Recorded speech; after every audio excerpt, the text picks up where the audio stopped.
Amados hermanos, continúo con este estudio del libro de Éxodo en el capítulo 12, donde estamos viendo sobre la Pascua, la última plaga y la salida de Egipto. Hoy vamos a continuar en la hora del sermón con la lección número 40. Y lo que vamos a ver en esta parte es que la fiesta de la Pascua es instituida. Pero antes pidamos la dirección de nuestro Señor. Padre Celestial, te agradecemos muchísimo por que nos permites siempre estudiar y escudriñar tu palabra. Gracias, Señor, porque es una excelente bendición que nos das de que nos dediquemos al estudio de ella. Ella nos sirve para que podamos nosotros crecer más en la gracia tuya, en el conocimiento tuyo. En el nombre de nuestro Señor Jesucristo. Amén. Amén. Bueno, lo que vamos a continuar viendo es que la fiesta de la Pascua es instituida desde los versos 14 al 28 del capítulo 12. Como les he expresado, estamos viéndolo desde el punto de vista de instrucciones previas que se dan a lo que sería la Pascua. Vamos a leer desde el versículo 12 hasta el 20, nada más. Dice así palabra de Dios. Y este día, Éxodo 12, 14 hasta el 20, y este día os será en memoria y lo celebraréis como fiesta solemne para Jehová durante vuestras generaciones. Y por estatuto perpetuo lo celebraréis. Hay que ponerle cuidado a esto, estatuto perpetuo. 7 días comeréis panes sin levadura, y así el primer día haréis que no haya levadura en vuestras casas, porque cualquiera que comiere leudado desde el primer día hasta el 7º será cortado de Israel. El primer día habrá santa convocación, y asimismo en el 7º día tendréis una santa convocación. Ninguna obra se hará en ellos, excepto solamente que prepararéis lo que cada cual haya de comer. Y guardaréis la fiesta de los panes sin levadura, porque en este mismo día saqué vuestras huestes en la tierra de Egipto. Por tanto, guardaréis este mandamiento en vuestras generaciones por costumbre perpetua. En el mes primero comeréis los panes sin levadura, desde el día 14 del mes por la tarde hasta el 21 del mes por la tarde. Por 7 días no se hallará levadura en vuestras casas, porque cualquiera que comiere leudado, así extranjero como natural del país, será cortado de la congregación de Israel. Ninguna cosa leudada comeréis, en todas vuestras habitaciones comeréis panes sin levadura. Bueno, después de que Dios les dijo a Moisés y a Aarón que habían de decirle a la congregación de Israel, miren lo que dice el verso 3, hablad a toda la congregación de Israel, o sea, todos tenían que acatar esta declaración. Con respecto a la Pascua, les informó acerca de otra fiesta. Junto con la fiesta de la Pascua en sí, los israelitas habían de observar, fíjense bien, no hay que confundirla, hermanos. ¿cuál es esa fiesta? La fiesta de los panes sin levadura. Por eso dice el verso 17, y guardaréis la fiesta de los panes sin levadura, porque en este mismo día saqué vuestras huestes de la tierra de Egipto, por tanto guardaréis este mandamiento en vuestras generaciones por costumbre perpetua. Esta fiesta había de celebrarse junto con la Pascua durante 7 días, con una reunión, dice aquí una santa convocación. El primer día y el último día no se podía trabajar en esos días, excepto hacer los preparativos necesarios para la comida. O sea, fíjense bien, no podían trabajar, pero sí podían hacer los preparativos para la comida. Era lo único que se les permitía hacer. Dios requería que el pueblo consumiera pan sin levadura durante ese periodo de 7 días.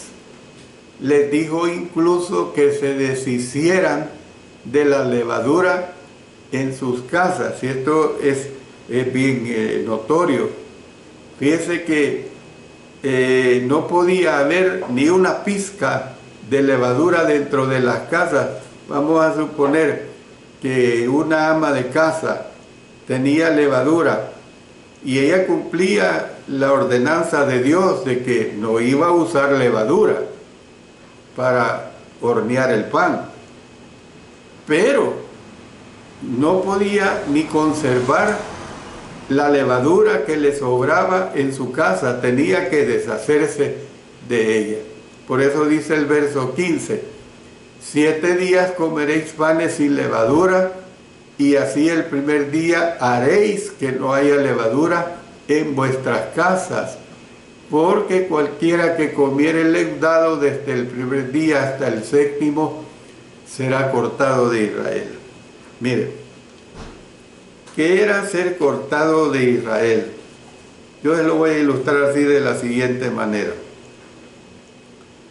Nosotros como nación salvadoreña y muchas naciones alrededor del mundo, no sé, las naciones islámicas, árabes, que tienen leyes que son extremadamente fanáticas y duras, pero quedémonos para entendimiento en la nación, continente americano, pero quedémonos en El Salvador. ¿Qué pasaría si de repente, porque usted infiere una ley, cualquiera que sea, podría ser un delito un poco grave, pero ¿qué pasaría si religiosamente se le dijera a usted, usted, señor Oscar Alexander Castellanos Castro, por haber inferido esta ley, porque usted no respetó la luz roja y eso pudo haber provocado la muerte de muchas personas, le vamos a quitar la ciudadanía salvadoreña? Yo no veo eso aquí en nuestra nación. Lo que hay es un delito que es penado con una multa. Creo que ahora son $200 por pasarse una luz roja, si tuvo suerte que no le diera un vehículo y quedar vivo. ¿Ves? Yo no veo eso. Yo no veo eso, hermanos. Pero mire la situación para un judío que violara una ley, y sobre todo esta ley, esta ordenanza de parte de Dios de no usar nada leudado, ni tener tan siquiera un gramo de levadura en su casa, dice que será cortado de Israel. Para un israelita, el ser cortado de la nación judía era lo peor, hermano. Era como quien dice, tú ya no tienes ningún privilegio, tú ya no tienes ninguna protección, estás cortado como israelita porque violaste la ley de tener levadura en tu casa. Claro, y habían otras muchas más razones, según la ley mosaica, cuando el Señor nos lo permita, si el tiempo nos da. No sé si en este libro o en posteriores del Pentateuco, pero había una diversidad de razones por las cuales el israelita podía ser cortado de la comunidad judía. Esto era algo completamente muy duro. Esta fiesta de celebración de la liberación de Israel en Egipto había de observarse desde el día 14 al día 21 del primer mes. Por eso dice en el versículo, vamos a leer ahora, por ejemplo, los versos 21 hasta el 27. Miren lo que dice. Y Moisés convocó a todos los ancianos de Israel y les dijo: sacad y tomaos corderos por vuestras familias y sacrificad la Pascua, y tomad un manojo de hisopo y mojadlo en la sangre que estará en un lebrillo, y untad el dintel y los 2 postes con la sangre que estará en el lebrillo, y ninguno de vosotros salga de las puertas de su casa hasta la mañana, porque Jehová pasará hiriendo a los egipcios, y cuando vea la sangre en el dintel y en los 2 postes, pasará Jehová aquella puerta y no dejará entrar al heridor en vuestras casas para herir. Guardaréis esto por estatuto para vosotros y para vuestros hijos para siempre. Y cuando entréis en la tierra que Jehová os dará, como prometió, guardaréis este rito.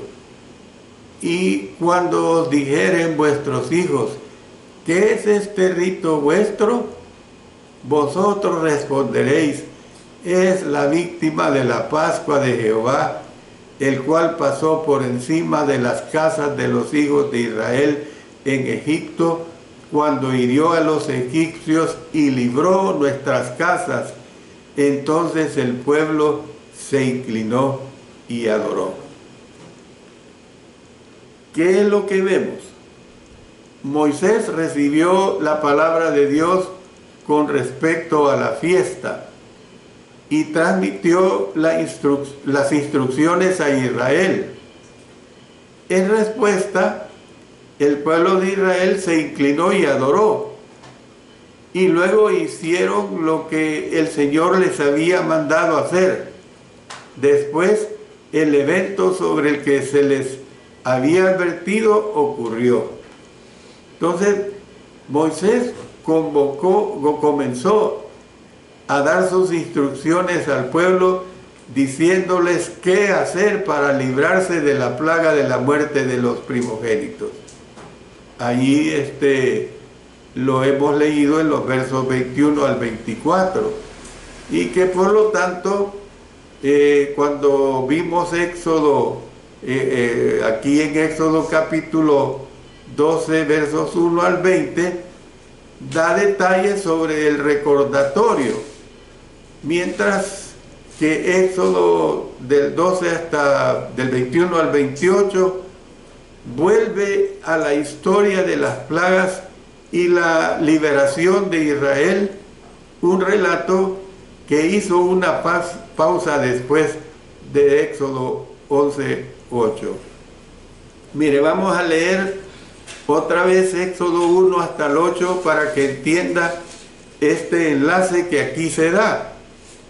Dice: Jehová dijo a Moisés: una plaga traeré aún sobre Faraón y sobre Egipto, después de la cual él os dejará ir de aquí, y seguramente os echará de aquí del todo. Habla ahora al pueblo, y que cada uno pida a su vecino y cada una a su vecina alhajas de plata y de oro. Y Jehová dio gracia al pueblo en los ojos de los egipcios. También Moisés era tenido por gran varón en la tierra de Egipto a los ojos de los siervos de Faraón y a los ojos del pueblo. Dijo pues Moisés: Jehová ha dicho así: a la medianoche yo saldré por en medio de Egipto, y morirá todo primogénito en tierra de Egipto, desde el primogénito de Faraón, que se sienta en su trono, hasta el primogénito de la sierva que está tras el molino, y todo primogénito de las bestias. Y habrá gran clamor por toda la tierra de Egipto, cual nunca hubo ni jamás habrá. Pero contra todos los hijos de Israel, desde el hombre hasta la bestia, noten otra vez, ni un perro moverá su lengua, para que sepáis que Jehová hace diferencia entre los egipcios y los israelitas. Y descenderán a mí todos estos tus siervos, e inclinados delante de mí dirán: vete, tú y todo el pueblo que está debajo de ti, y después de esto yo saldré. Y salió muy enojado de la presencia de Faraón. ¿Qué les estoy diciendo? Que Éxodo 11, 1 al 8, lo hemos leído, y si usted luego siguiera leyendo Éxodo 12, 21, mire lo que dice: y Moisés convocó a todos los ancianos de Israel y les dijo: sacad y tomaos corderos por vuestras familias y sacrificad la Pascua. ¿Qué es lo que les quiero decir?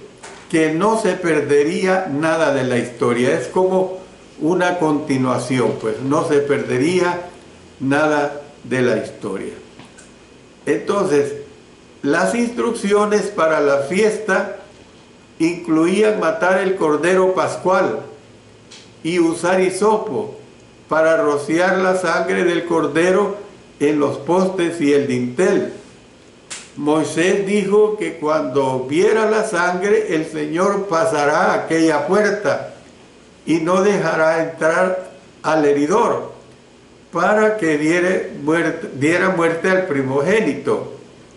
Lo que comúnmente se entiende es que el ángel de la muerte dio muerte a los primogénitos de Egipto.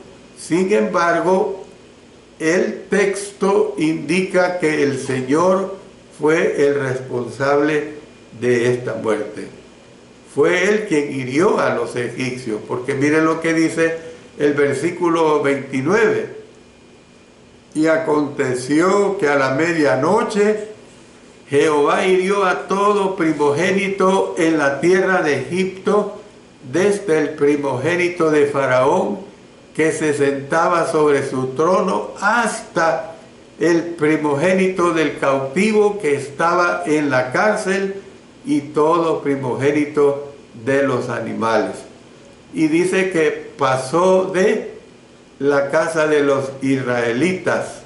Por eso, volviendo al verso 4 del capítulo 11, dijo pues Moisés: Jehová ha dicho así: a la medianoche yo saldré por en medio de Egipto. Y luego nos pasamos al 12 del capítulo 12: pues yo pasaré aquella noche por la tierra de Egipto, y heriré todo primogénito en la tierra de Egipto, así de los hombres como de las bestias, y ejecutaré mis juicios en todos los dioses de Egipto, yo Jehová. Sin embargo, pues, el hecho de que se menciona a un heridor en Éxodo 12, 23, donde dice: porque Jehová pasará hiriendo a los egipcios, y cuando vea la sangre en el dintel y en los dos postes, pasará Jehová aquella puerta, y no dejará entrar al heridor en vuestras casas para herir. Entonces, sugiere que Dios pudo haber utilizado a lo mejor un ángel destructor, o a lo mejor un ángel de la muerte, pues para ejecutar los primogénitos de Egipto. A un ángel destructor, pues del que se habla, miren, hay un ejemplo de esto. Si vamos al libro de Samuel, 2 Samuel 24:16, dice: y cuando el ángel extendió su mano sobre Jerusalén para destruirla, Jehová se arrepintió de aquel mal y dio al ángel que destruía al pueblo y dijo: basta ahora, detén tu mano. Y el ángel de Jehová estaba junto a la era de Arauna, Jebuseo. Entonces, además se vincula un destructor con uno de los pecados cometidos en el desierto. Mire lo que dice en 1 Corintios 10:10. Ni murmuréis como algunos de ellos murmuraron y perecieron por el destructor. Entonces, de acuerdo a la tradición, la palabra hisopo es la hierba mejorada. Dice que añadió su uso y que su uso es puramente utilitario. Es una hierba palestina común que cuando se juntan varias funciona muy bien como rociador. Eso es el uso que se le daba al hisopo. ¿Qué es lo que vemos, pues? Moisés le dijo al pueblo que en el futuro, cuando entraran a la tierra que Dios les había prometido, había de continuar celebrando la fiesta tal como el Señor había ordenado. Añadió que el propósito de la fiesta era que los padres les enseñaran a sus hijos cómo fue que el Señor libró a Israel, dando muerte a los egipcios y a la vez salvando a los hijos de Israel. Por eso, volviendo aquí a Éxodo 25 al 27 del capítulo 12, y cuando entréis en la tierra que Jehová os dará como prometió, guardaréis este rito. Y cuando os dijeren vuestros hijos: ¿qué es este rito vuestro? Vosotros responderéis: es la víctima de la Pascua de Jehová, el cual pasó por encima de las casas de los hijos de Israel en Egipto, cuando hirió a los egipcios y libró nuestras casas. Entonces el pueblo se inclinó y adoró. O sea, lo tomaron muy en cuenta. Después de escuchar sus palabras, dice que el pueblo se inclinó y adoró, simbolizando pues de esta manera su sumisión a la voluntad de Dios, a pesar de que resultaría en una gran pérdida de vidas en Egipto y grandes cambios en sus propias vidas. Por eso mire el verso 28, dice: y los hijos de Israel fueron e hicieron puntualmente así como Jehová había mandado a Moisés y a Aarón. Entonces lo que vemos es que los hijos de Israel indicaron que aceptaban las instrucciones de Dios cuando se inclinaron y adoraron y mostraron su respeto por la palabra de Dios, obedeciendo los mandamientos que éste había dado por medio de Moisés y Aarón. Nosotros podemos ver qué frenesí de actividad tuvo que haber ocurrido en los hogares de los hebreos cuando ellos se dispusieron a sacrificar a los corderos y a salir de Egipto. Bueno, pero entremos a ver otro aspecto importante. ¿Cuál es este otro aspecto importante? La plaga pasa de lejos e Israel es liberado. Y esto lo tenemos en los versos 29 al 32. Dice: y aconteció que a la medianoche Jehová hirió a todo primogénito en la tierra de Egipto, desde el primogénito de Faraón que se sentaba sobre su trono hasta el primogénito del cautivo que estaba en la cárcel y todo primogénito de los animales. Y se levantó aquella noche Faraón, él y todos sus siervos y todos los egipcios, y hubo un gran clamor en Egipto porque no había casa donde no hubiese un muerto. E hizo llamar a Moisés y a Aarón de noche y les dijo: salid de en medio de mi pueblo, vosotros y los hijos de Israel, e id, servid a Jehová como habéis dicho. Tomad también vuestras ovejas y vuestras vacas, como habéis dicho, e idos y bendecidme también a mí. Lo que nosotros vemos aquí es que lo que el Señor había prometido lo cumplió.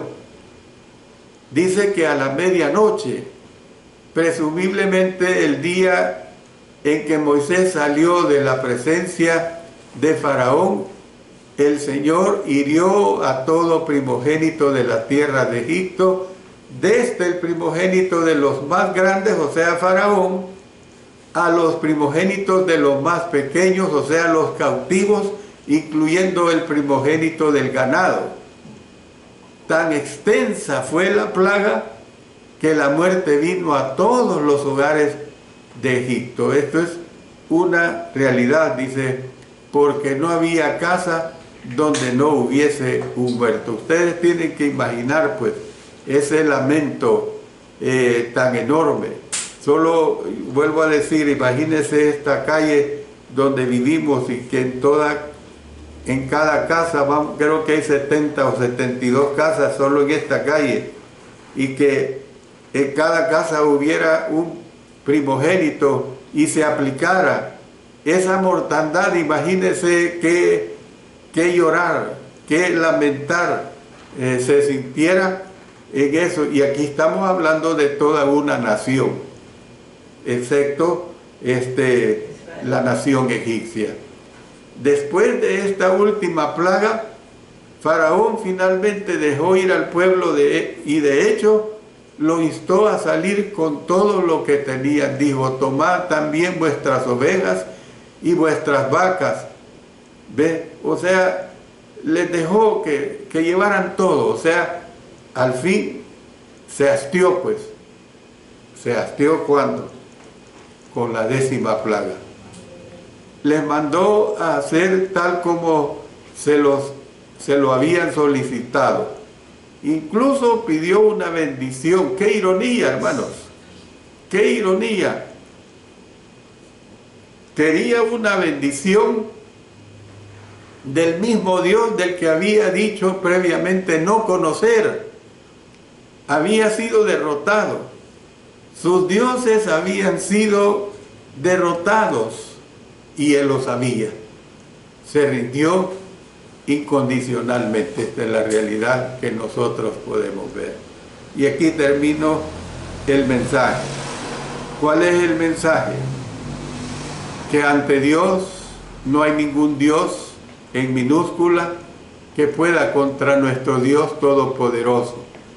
Por eso, hermanos y hermanas, nosotros debemos de tener una actitud permanente de obediencia a Dios, de temor a Dios, pero no un temor de miedo, sino un temor reverente, así como lo tuvo nuestro Señor Jesucristo. Aquí vemos a un faraón doblegado totalmente. Aquí vemos a esos dioses egipcios totalmente derrotados. Por eso digo, se rindió incondicionalmente. Tuvo que dejar ir a la nación judía. Con la ayuda de Dios vamos a seguir estudiando este tema del capítulo 12. Faltan muchas buenas lecciones que tenemos que ver acá. Dios nos ayude, nos dé vida para poder seguir estudiando su palabra. Y siempre digo, hermanos, si el Señor viene en esta semana, que venga. ¡Qué felicidad! Amén. ¡Qué felicidad! Porque si estamos bien con Él, es lo que queremos. El Maranata lo tenemos que esperar todo el tiempo. El Señor viene. Y ojalá que así sucediera ante este mundo perverso, porque los que tratamos de hacer su voluntad, queremos que el Señor venga. Amén. Oremos. Padre Celestial, te damos gracias porque tú nos permites el valioso estudio de tu palabra. Permite, Señor, de que realmente nos ayude en nuestra vida de tal manera que vivamos una vida de completa entrega a ti. Dios Todopoderoso, ayúdanos como siempre a estar buscando el camino hacia esa vida gloriosa, esa vida eterna. En el nombre de nuestro Señor Jesucristo. Amén. Amén.